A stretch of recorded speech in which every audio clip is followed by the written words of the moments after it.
આપણે આજે છે ચેપ્ટર નંબર 4માં નાણાકીય નીતિના પરિમાણાત્મક સાધનોમાં પાંચમો પ્રકાર આજે ભણવા જઈ રહ્યા છીએ.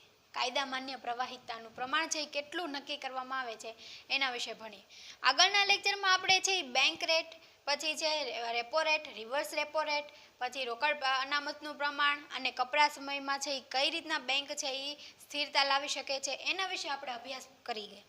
હવે આજે છે પાંચમું પ્રકાર એટલે કે નાણાકીય નીતિનું પાંચમું સાધન કયું છે? કાયદા માન્ય પ્રવાહિતાનું પ્રમાણ છે એના વિશે આપણે ભણવા જઈ રહ્યા છીએ. જો હવે કાયદા માન્ય પ્રવાહિતા એને SLR કહેવામાં આવે છે એટલે કે સ્ટેચ્યુરિટી લિક્વિડિટી રેશિયો, અને જે આપણે CRR ભણ્યા હતા એ શું હતું? Cache reserve ratio. એટલે બંને અલગ છે. કેશ રિઝર્વ રેશિયો એટલે કે એમાં આપણે અનામતનું પ્રમાણ રાખતા હતા ને, બેંકે નક્કી કર્યું હતું 3 થી 5% જે શરૂઆતના સમયમાં, અને પછી છે 5 થી કેટલો થઈ ગયો? 15%. આ હતું આપણું રોકડ અનામતનું પ્રમાણ હતું CRR, કેશ રિઝર્વ રેશિયો. હવે આપણે જે SLR એટલે કે SLR રાખવાનું છે એ પ્રમાણ આપણને કેટલું કીધું છે? 25% જેટલું. એટલે કે કોઈ પણ સોનું હોય, કોઈ પણ છે એ પૈસા હોય અથવા તો દસ્તાવેજ હોય, જામીનગીરી નકદ હોય, તો એવી બધી વસ્તુઓ છે એને SLR તરીકે ઓળખવામાં આવે છે. એ આપણે જોઈએ.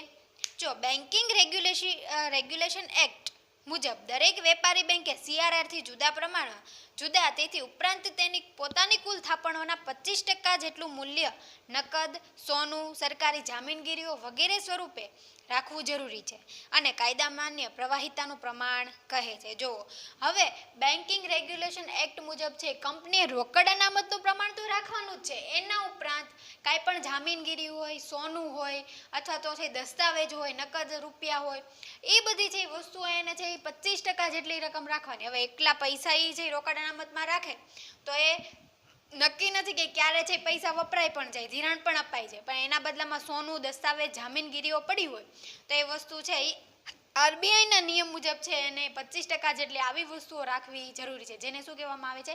કાયદા માન્ય પ્રવાહિતા તરીકે ઓળખવામાં આવે છે.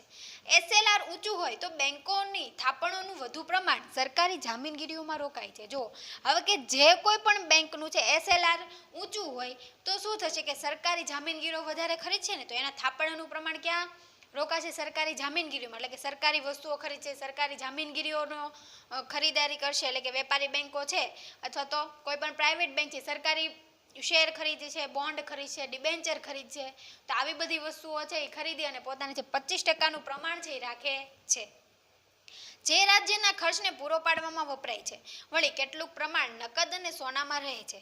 SLR વધુ હોય તો પ્રજાને તેટલા જ પ્રમાણમાં ઓછું ધિરાણ મળે છે. હવે જુઓ, આપણે પહેલાં જોતા હતા કે જ્યારે રોકડ અનામતનું પ્રમાણ રાખતા હતા, CRR રાખતા હતા, ત્યારે પણ પ્રજાને ઓછું ધિરાણ મળતું હતું, અને જ્યારે જો 25%, હવે આપણે આ 5% રાખેલી હોય રોકડ અનામત અથવા તો 15% રાખેલી હોય અને એમાં 25% રાખેલી હોય, તો તમે વિચારો કે 40% અથવા તો 30% જેટલું છે એને પ્રમાણ છે પોતાની સેફટી માટે એટલે કે અનામત તરીકે રાખેલું છે.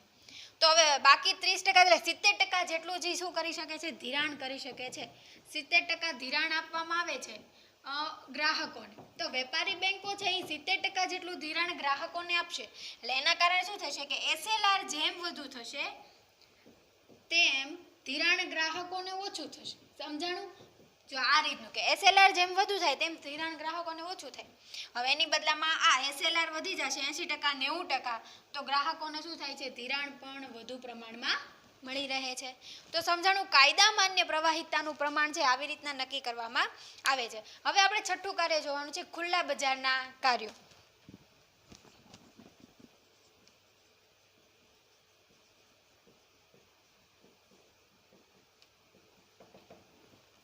કાયદા માન્ય પ્રવાહિતાનું પ્રમાણ એ રોકડ અનામતના પ્રમાણ જેવું જ છે. જે આપણે કેશ રિઝર્વ રેશિયો જોયો એવી રીતના SLR જોયું, પણ હવે જોવાનું છે ખુલ્લા બજારના કાર્યો. કે કંપની છે, કોઈ પણ વેપારી બેંક છે, એ પોતાની જામીનગીરીઓ બજારમાં વેચવા માટે મૂકે છે. અર્થતંત્રમાં નાણાંનો પુરવઠો વધારવા કે ઘટાડવા માટે RBI ખુલ્લા બજારમાં સરકારી જામીનગીરીનું વેચાણ કરે છે. આવ્યું કે સરકારી જામીનગીરી જે શેર કે બોન્ડના સ્વરૂપમાં ખરીદી છે એ વેચાણ માટે ખુલ્લા બજારમાં મૂકશે, જેથી વેપારી બેંક છે એ આવી વસ્તુઓની ખરીદારી કરશે. જ્યારે RBI સરકાર પાસેથી જામીનગીરીઓ ખરીદે છે અને અર્થતંત્ર અર્થતંત્રમાં નાણાંનો પુરવઠો વધારે છે. જો આરબીઆઈ જ પહેલાં છે આ બધા એક્ટ બહાર પાડે છે કંપની ધારાની જોગવાઈ મુજબ 2013 મુજબ રેગ્યુલેશન એક્ટ દ્વારા તે આ બધી કાર્યવાહી કરે છે અને પોતે જ આ સરકારી જામીનગીરીઓની ખરીદારી કરી અને ખુલ્લા બજારમાં જઈ વેચવા માટે મૂકે છે. ત્યારે શું થાય છે કે નાણાંના પુરવઠામાં વધારો થાય છે અને આ પ્રકારનું કાર્ય ફુગાવા કે મંદીને નિયંત્રણ કરવામાં થાય છે. જો હવે જ્યારે પણ જે સરકારી જામીનગીરીઓ આરબીઆઈ ખરી છે એટલે કે જો આને એસએલઆર રાખેલું છે રોકડ અનામતનું પ્રમાણ બંને રાખ્યું છે વેપારી બેંકે, તો એને જ્યારે પણ કાંઈ પણ ધિરાણની જરૂરિયાત પડશે તો શું કરશે કે આની પાસેથી જે આ એસએલઆર એટલે કે જે સોનું ચાંદી છે દસ્તાવેજો જામીનગીરીઓ રાખેલી છે એ આરબીઆઈ ખરીદશે અને આને ધિરાણ આપશે. એટલે એની સેફટી માટે છે આ વસ્તુ રાખવામાં આવે છે અને જેનાથી શું થાય કે આની પાસે વેપારી બેંક પાસે નાણાં નથી તો આરબીઆઈ એ વસ્તુઓ ખરીદી જામીનગીરીઓ ખરીદી અને આને શું આપશે નાણાંનો પુરવઠો વધારશે. એટલે તે શું થશે કે લોકોને ધિરાણ પણ વધુ પ્રમાણમાં મળી રહેશે.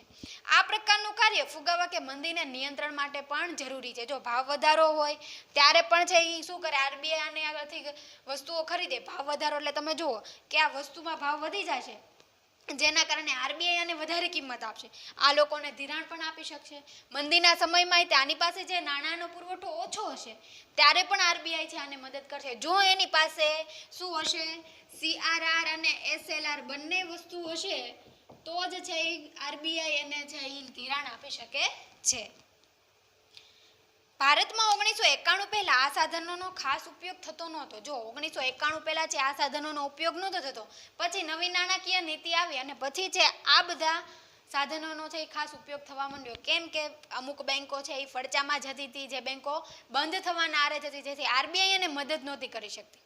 હવે આરબીઆઈ કેટલી બેંકોને મદદ કરે એ પ્રશ્ન થાય ને, કેમ કે કોઈએ છે પોતાનું રોકડ અનામતનું પ્રમાણ ન રાખ્યું હોય, પછી જે કાયદા માન્ય પ્રવાહિતતા છે એનું પ્રમાણ ન રાખ્યું હોય, સીઆરઆર અને એસએલઆર ન રાખ્યું હોય તો પછી બેંક એને કેટલીક મદદ કરે. એટલા માટે છે આ પ્રમાણ ફરજિયાત બધી બેંકે રાખવું જરૂરી છે. એટલે એનું છે પરિમાણાત્મક સાધન થઈ ગયું કે બધા ક્ષેત્રો પર અસર તો પહોંચાડે છે ને. પછી છે આરબીઆઈના સરવૈયાને હુંડિયામણના વધતા કે ઘટતા પ્રમાણમાં આંચકાઓથી મુક્ત કરવા માટે સ્ટેરિલાઇઝેશનની નીતિ. જો હવે આરબીઆઈના સરવૈયા અને બાકા સરવૈયાને છે હુંડિયામણના દરમાં વધારા ઘટાડા. હુંડિયામણ દર એટલે કે વિદેશી હુંડિયામણ દર એના વધારા ઘટાડામાં એટલે વિદેશમાંથી જે મૂડી આપણા દેશમાં રોકવામાં આવે છે તો એના વધારા ઘટાડા માટે પણ આરબીઆઈ છે આ સાધન નક્કી કરે છે. જ્યારે દેશમાં વધુ પ્રમાણમાં વિદેશી હુંડિયામણ આવે કે દેશની બહાર જાય ત્યારે આરબીઆઈના હુંડિયામણના ખાતામાં વધઘટ થતાં તેનું સરવૈયું ખોરવાય છે. જો શું થાય કે આપણે છે એ આ ભારત દેશે છે બીજા વિદેશમાં છે એ રોકાણ કર્યું છે તો આપણે છે આપણા દેશની મૂડી છે બહાર જશે એટલે કે આપણે વિદેશી રોકાણ કરશું, અથવા તો કોઈ કંપની છે આપણા દેશમાં રોકાણ કરશે એટલે કે વિદેશી હુંડિયામણ આપણા દેશમાં આવશે તો એમાં વધારો ઘટાડો થાય ને, કે આપણે કોઈ પણ વસ્તુ અને ખર્ચ છે એ ચૂકવવાનો છે વિદેશમાં તો આપણી છે હુંડિયામણ દરમાં ઘટાડો થશે.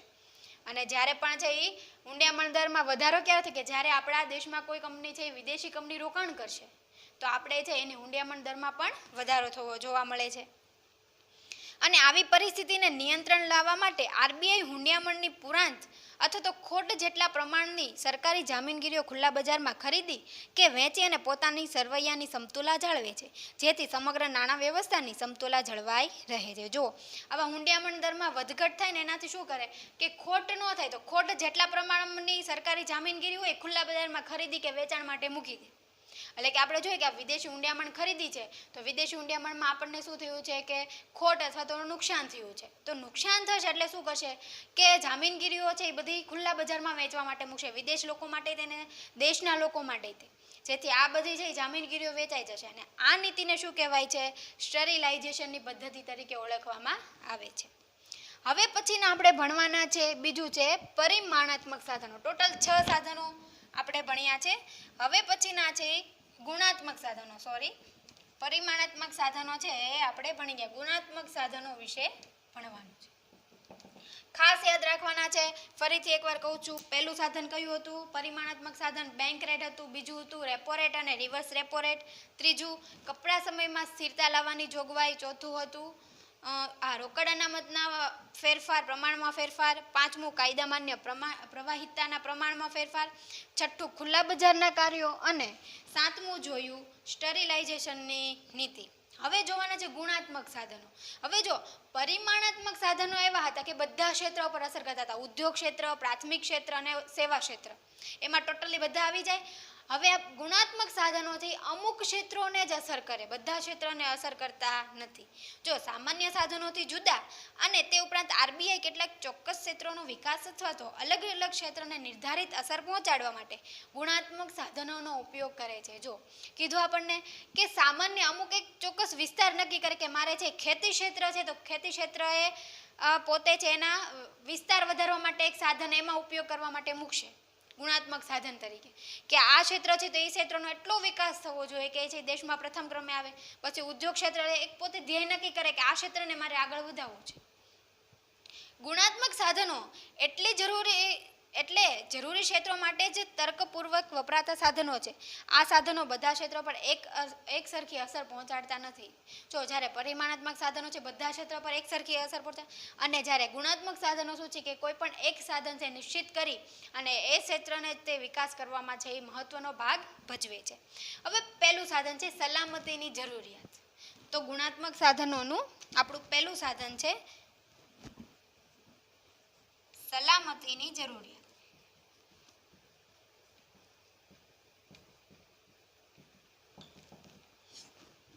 સલામતીની જરૂરિયાત સામાન્ય પ્રજાને જ્યારે વેપારી બેંકો ધિરાણ આપે ત્યારે આ ધિરાણ પાછું આવે તેની ચોકસાઈ બેંકે રાખવી પડે છે. જો હવે જ્યારે સામાન્ય પ્રજાને વેપારી બેંકો છે ધિરાણ આપે છે, આપણે જોઈએ છીએ કે ઘણા બધા એવા છે કે જે લોન નહીં ભરી શકતા હોય, તો હવે બેંકને પણ સલામતી હોવી જોઈએ ને.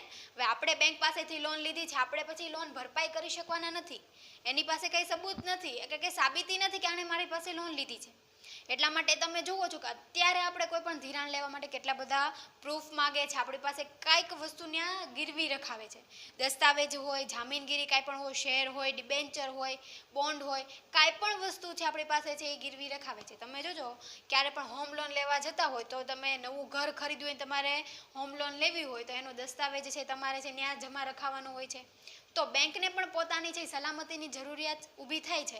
કેમ કે લોન ભરપાઈ ન થાય તો આવા દસ્તાવેજો છે શું થાય, કબજે કરી લેવામાં આવે છે.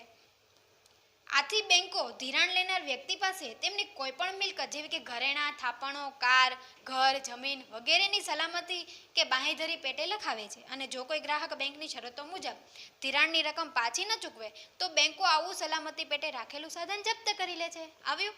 જો એટલે શું થાય કે કાંઈ પણ વસ્તુ તમે લોન લેવા જાઓ છો, તમારી પાસે જે વસ્તુ છે મોંઘા અત્યારે લોકો છે એની કારે ગીરવી મૂકે છે, ઘરે ગીરવી મૂકે, સોનું હોય, ચાંદી હોય, જેટલા પ્રમાણમાં પડ્યું છે એના પ્રમાણમાં શું કરે છે એ લોનમાં છે એને ગીરવી મૂકવામાં આવે છે.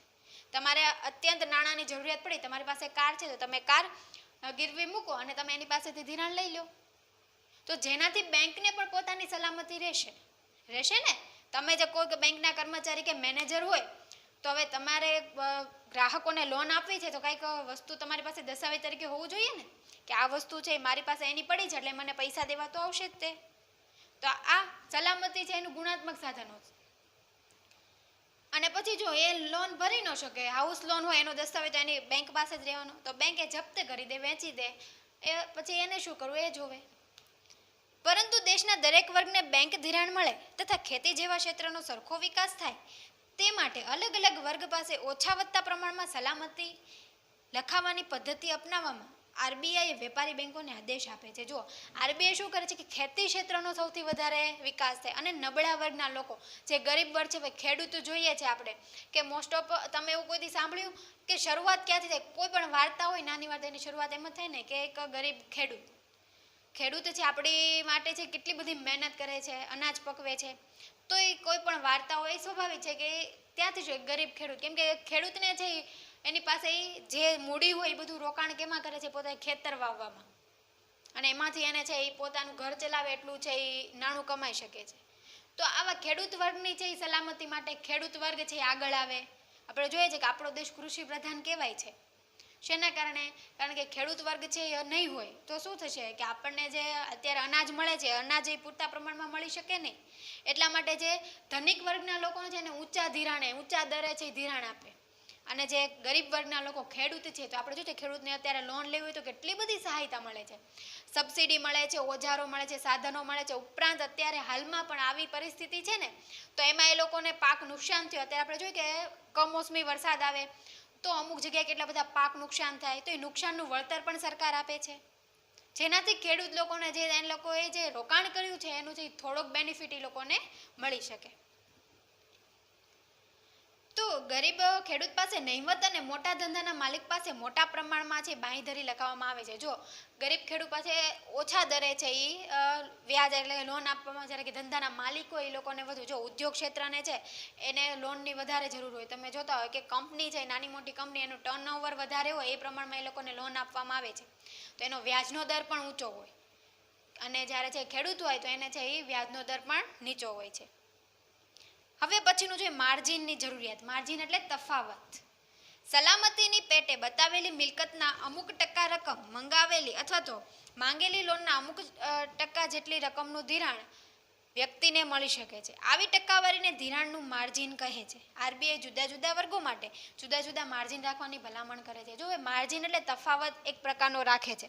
હવે જ્યારે માર્જિનની જરૂરિયાત ક્યારે પડે છે તો કોઈ પણ ગરીબ ખેડૂત હોય એને લોનની જરૂરિયાત છે અને મોટા વર્ગને લોનની જરૂરિયાત છે. તો ગરીબ ખેડૂત માટે છે એ વ્યાજનો દર નીચો રાખશે અને જ્યારે ધનિક લોકો છે એની માટે શું વ્યાજનો દર ઊંચો રાખે.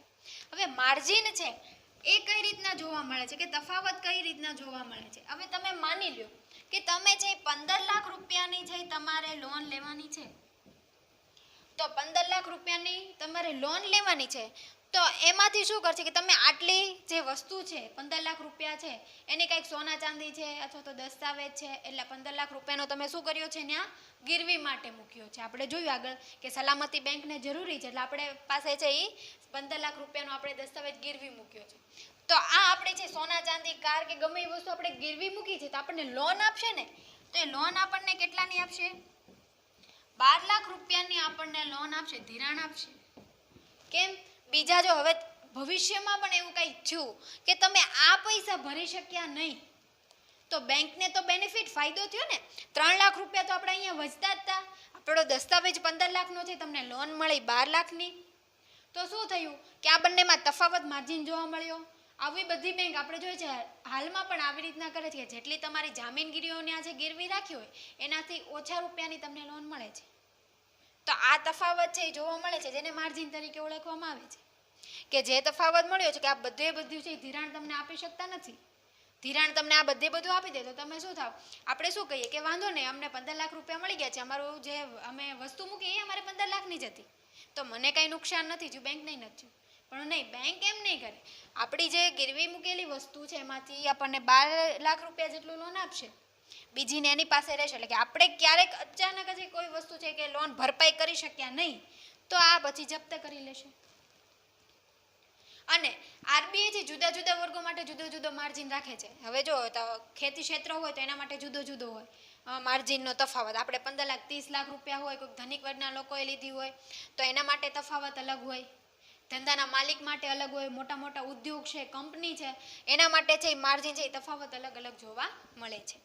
હવે ત્રીજો છે ધિરાણની ટોચ મર્યાદા. બીજો પોઈન્ટ જોયો માર્જિન, અને ત્રીજો પોઈન્ટ છે ધિરાણની ટોચ મર્યાદા.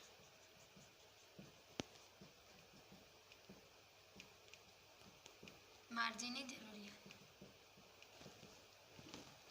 કોઈ પણ એક વ્યક્તિ કે એકમ માટે ધિરાણની ટોચ મર્યાદા આરબીઆઈ નક્કી કરે છે. હવે જો એ જોઈએ છે ધિરાણની ટોચ મર્યાદા કે ધિરાણ કેટલા પૈસા સુધી આપવું, કેટલા નાણાં સુધી આપવું, તે બધી ટોચ મર્યાદા કોણ નક્કી કરે છે? આરબીઆઈ. કેમ કે આરબીઆઈ જ બધા કાયદાઓ છે, નિયમનો છે એ જ તે ઘડે છે. એટલા માટે જો કોઈ પણ વસ્તુ છે, કોઈ પણ મોટી કંપની હોય તો કરોડો રૂપિયા છે લોન લેતી હોય કે અમુક કંપની લોન ઉપર જ ચાલતી હોય તો એ કરોડો રૂપિયાની લોન છે કેટલા પૈસા સુધી છે, કેટલા કરોડ સુધી એને લોન મળી શકે એ બધી નીતિ કોણ નક્કી કરે છે? આરબીઆઈ નક્કી કરશે. પછી ચોથું છે ભેદભાવયુક્ત વ્યાજનો દર. ત્રીજું અને ચોથું છે ભેદભાવયુક્ત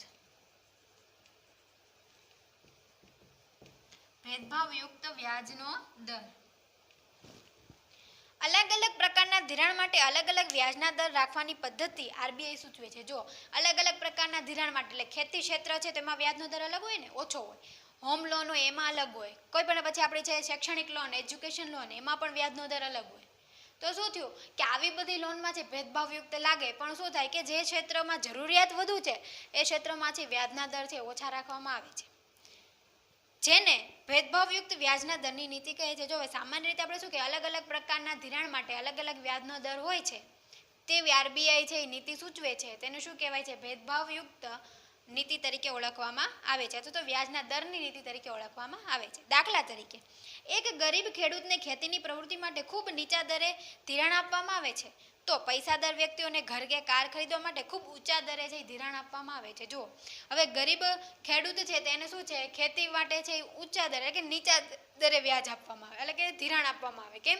કારણ કે એ લોકોને છે એ ગરીબ, આપણે જોઈએ છે કે ખેડૂતની પરિસ્થિતિ સાવ સામાન્ય પરિસ્થિતિ હોય, જેનાથી એ લોકો છે એ લોન ભરપાઈ ક્યારેક કરી પણ શકે અને ન પણ કરી શકે. અને આપણે જોઈએ કે ખેડૂત જ્યારે લોન લે છે તેને નક્કી નથી કે પાક એને સફળ થશે, એમાંથી એ વેચશે તો અમને નાણાં મળશે, તો અમે છે એ લોન ચૂકવી શકશું.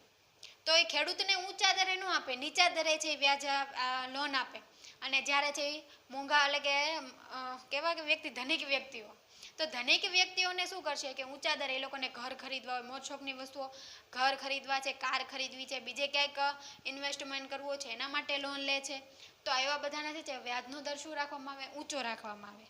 તો આજે આપણે જોયું કે ગુણાત્મક સાધનો છે સલામતીની જરૂરિયાત, માર્જિનની જરૂરિયાત, ધિરાણની ટોચ મર્યાદા અને ભેદભાવયુક્ત વ્યાજના દરની નીતિ, આ એના ગુણાત્મક સાધનો. અને જ્યારે પરિમાણાત્મક સાધનો છે બેંક રેટ છે, રિવર્સ રેપો રેટ છે, કપરા સમયની પરિસ્થિતિ છે, repo rate, reverse repo rate છે, પછી રોકડ અનામતનું પ્રમાણ છે, કાયદા માન્ય પ્રવાહિતાનું પ્રમાણ છે, અને પછી ખુલ્લા બજારની નીતિ છે, પછી આ સ્ટેરિલાઇઝેશનની પદ્ધતિ, આ એના પરિમાણાત્મક સાધનો. તો આપણે વિદ્યાર્થી મિત્રો અહીંયા છે આપણો ચોથો પાઠ છે એ પૂરો થાય છે. તમારે છે એ એને આની તો મેં ચર્ચા તો નથી કરી તમને. ચોથા પાઠની આપણે પાંચમો પાઠ ગરીબી શરૂ કરીએ ને ત્યારે હું તમને ચોથા પાઠમાંથી કહી દઈશ 1 થી 4 પાઠનું, કે આ પાઠમાંથી કેટલા માર્કના, 5 માર્કના પ્રશ્ન પૂછાય છે, 2 માર્કના પૂછાય છે કે 3 માર્કના, એના વિશે આપણે છે આગળના લેક્ચરમાં ચર્ચા કરીશું. અને તમને ખાસ તમારે છે એ મધ્યસ્થ બેંક છે એના પરિમાણાત્મક અને ગુણાત્મક સાધનો છે એ હોમવર્કમાં લખવાનો છે, અને વેપારી બેંક અને મધ્યસ્થ બેંકનો તફાવત પણ લખવાનો છે. હવે આગળના લેક્ચરમાં આપણે પાંચમો પાઠ છે ગરીબી વિશે છે એ ચર્ચા કરીશું. Thank you.